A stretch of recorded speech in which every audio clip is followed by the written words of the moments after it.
Boeing में एक procedure होता है दैट कुछ भी इंजन में खराबी होती है, you have to secure that engine और डैमेज ना हो जाए. एंड एक इंसिडेंट पहले ऐसा हो चुका है गोवा में, दिल्ली में at 3000 feet they lost engine 1 due to birds. वो इंजन डैमेज हुआ, जो भी हुआ, in the process of securing they secured the wrong engine. Oh shit. हाँ, ये हो चुका है.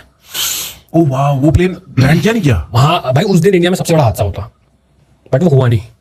तो कैप्टन सीनियर था. हाँ. और ये था, तो उसने गलत इंजन काट दिया भाई ने, फर्स्ट ऑफिसर ने. और थोड़ी टेंस सिचुएशन होती है ना, ये एक पॉडकास्ट में बैठ के समझाना थोड़ा डिफिकल्ट है. एक कॉकपिट में एक जब थोड़ा and things move very fast, ये 150-200 नॉट्स की स्पीड में काम हो रहा होता है, जहाज आगे जा रहे हो, one you are falling behind, और बहुत सारे काम होते हैं. In take off and landing is a critical phase. Right. 1000 काम होते हैं, और उसमें भी अगर आप स्टक हो गए तो वो 1000 काम छूट गए, ये छूट गया, फिर आप बहुत टेंशन में छूट. तो ऐसा बोलते हैं यार कि the first sense you lose is the sense of hearing, है ना. आप क्लास में टीचर पढ़ा रही है, वो बोल के अगर आपका ध्यान अगर कहीं हो रहा है तो फिर you will not hear you. तो उसने every action in the cockpit with concerning to critical system is a backup कि आप कैप्टन हो, मैं फर्स्ट ऑफिसर हूँ. So engine 1 has failed. I have to secure engine 2. I'll say captain confirm number 2. So you are supposed to look and confirm that I'm holding the right, and then you say confirm captain.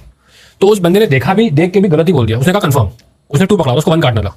तो 1 में तो चिड़िया घुस गई, वो flame out हो गया. 2 इसने पकड़ा कैप्टन confirm, और 2 इसने काट दिया. तो aircraft is in flight without any engine. Wow.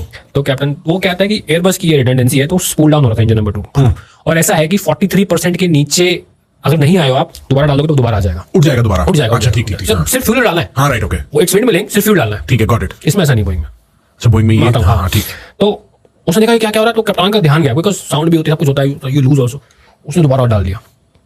तो डाला तो मतलब दूसरी बार स्टार्ट वाली फॉल्ट आ गई, थोड़ी और फटी. उसने किया, एयरक्राफ्ट पिच डाउन किया ताकि विंड मिलिंग हो, दोबारा फिर it came back, then they landed back safely. Oh wow. दे अगर उस दिन वो नहीं होता तो फिर एक और इन दिल्ली. हाँ. सोचो. और लैंड करते और वो क्यों लैंड हो गया भाई, उनके पास they were at 3000 feet, they had the altitude था उनके पास. इन लोगों के पास ऑल्टीट्यूड नहीं था यार, 400 फीट पे थे यार. क्या कर सकते हो आप 400 फीट? नहीं, अगर 3000 पे तो क्या डिफरेंस होता भाई? कि आप मैन्यूवर कर सकते हो थोड़ा सा, कुछ कर सकते हो भाई.